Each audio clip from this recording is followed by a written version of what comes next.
I've been playing a lot of Animal Crossing during this season. Have you played it?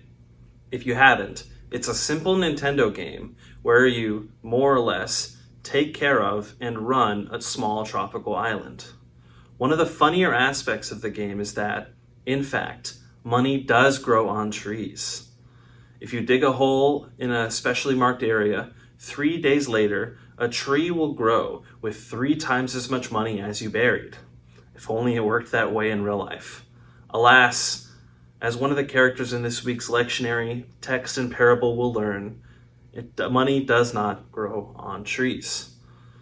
So, this week's parable begins with Jesus saying, "For it is as if," right? And when you encounter something like this in the Bible, what that should tell you is that the lesson of the previous story is being built upon and elaborated upon in this story.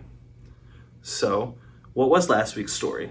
Well, if you remember to my previous video, it was the parable of the 10 bridesmaids.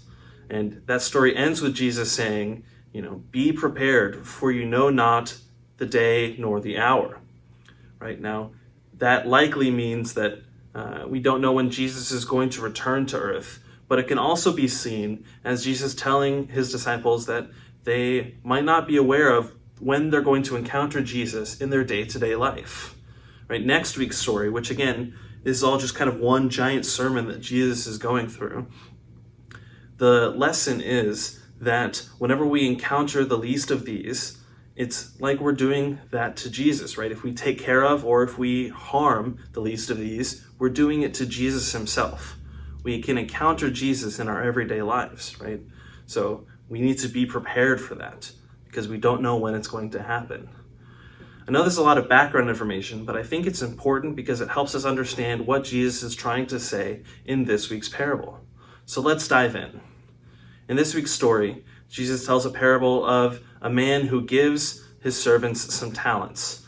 2 of the servants are able to take those talents and multiply them, whereas one of the servants is so scared of what would happen if he doesn't make money, if he loses that money, that instead he buries it, like you would bury a plant, hoping that it would grow into a big tree.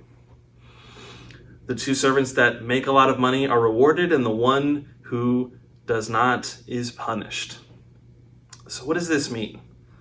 Well, what is a talent, right? It is not necessarily how we use the word talent in English, right? Back then, in the time of Jesus, a talent was a massive amount of money. It's as much money as a normal worker would make after 15 whole years of hard work.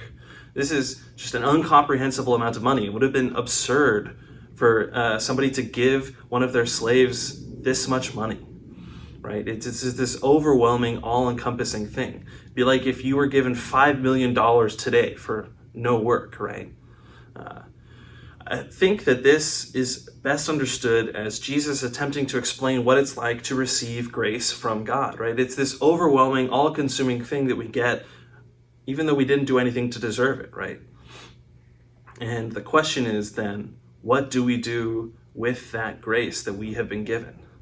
Now, I think it's important to really emphasize here that I don't think this is about money, right? This isn't about saying that those who have a lot of money have earned it and therefore are good and will be rewarded, and those who don't have money haven't, worked hard enough and will be punished. I don't think that's about that at all. I think it's just an analogy to this grace that we have been given from God, right? And grace isn't like money, right? If I have a lot of money and I give you some, then I have less, right? Grace isn't like that. Grace instead multiplies. When you share the grace that you have been given, in fact, there's more grace. You have the same amount of grace you had before, if not more. And now you've shared the grace with other people. So what does it mean to share grace with those that we encounter? Right? Are there relationships that you're in that you need to be more forgiving or loving in? Are there friends you know that are in need? Maybe they need comfort or help, or they need somebody to take care of them.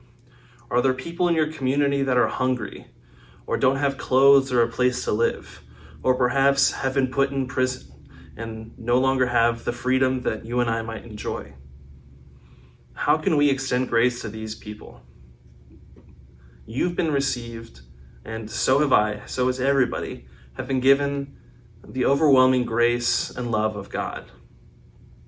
What are we going to do with it? How are we going to share it?